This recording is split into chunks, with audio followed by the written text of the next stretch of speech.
আমাদের প্রত্যেকের মোবাইলের ডায়াল প্যাডে এমন একটা অসাধারণ সেটিং রয়েছে যে সেটিংটা যদি আপনি করে রাখেন তাহলে কেউ যদি আপনার কাছে কল দেয় তাহলে সেই লোকের ছবিটা বেশ উঠবে। এতে করে আপনি খুব সহজেই জানতে পারবেন যে আপনার কাছে কে কল করেছে। প্রিয় বন্ধুরা, এই অসাধারণ সেটিংটা যদি আপনি করে রাখেন তাহলে সবার থেকেও আপনার মোবাইলের ডায়াল প্যাডটা অসাধারণ লাগবে। চলুন আপনি এই কাজটা কিভাবে করবেন সেটাই দেখিয়ে দিচ্ছি। তার আগে আমাদের এই ভিডিওতে একটা লাইক করে আমাদের পেজটাকে ফলো করে রাখুন এই ধরনের নতুন নতুন ভিডিও পাওয়ার জন্য। বন্ধুরা, ডায়াল প্যাডের এই দারুণ সেটিংটা করার জন্য আপনি চলে যাবেন আপনার মোবাইল থেকে যে ডায়াল প্যাড অপশন রয়েছে সেখানে। ডায়াল প্যাডের ভিতরে যাওয়ার পর এখান থেকে যে থ্রি ডট মেনু রয়েছে জাস্ট এই থ্রি ডট মেনুতে ক্লিক করবেন। এরপর এখান থেকে যে সেটিং রয়েছে জাস্ট সেটিংয়ে ক্লিক করবেন। সেটিংয়ে ক্লিক করে দেওয়ার পরে আপনি এখানে একটু স্ক্রল করে নিচে আসলে দেখবেন যে কলিং কার্ড নামে একটা অপশন আছে, জাস্ট আপনি কলিং কার্ডে ক্লিক করবেন।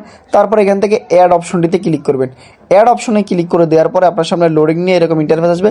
এরপর আপনি যে নাম্বারটির পিছনে যার ছবি সেভ করতে চান আপনি জাস্ট এখান থেকে সেই নাম্বারটিকে সিলেক্ট করে দিবেন। সেই নাম্বারটিকে সিলেক্ট করে দেওয়ার পর এখান থেকে গ্যালারির অপশন আছে, আপনি গ্যালারিতে যাবেন। গ্যালারিতে যাওয়ার পর আপনি আপনার মোবাইল থেকে তার ছবিটাকে এখান থেকে সিলেক্ট করবেন। ছবিটাকে সিলেক্ট করার পর এখান থেকে ডান লেখা আছে, ডান লেখাতে ক্লিক করে এই ছবিটাকে এখানে অ্যাড করে দিবেন। এখন এই নাম্বারটিতে যখনই আপনার মোবাইলে কল আসবে তখনই কিন্তু এই লোকটার ছবিটা বেশি উঠবে এবং আপনি খুব সহজেই বুঝতে পারবেন যে আপনার কাছে কে কল দিয়েছে।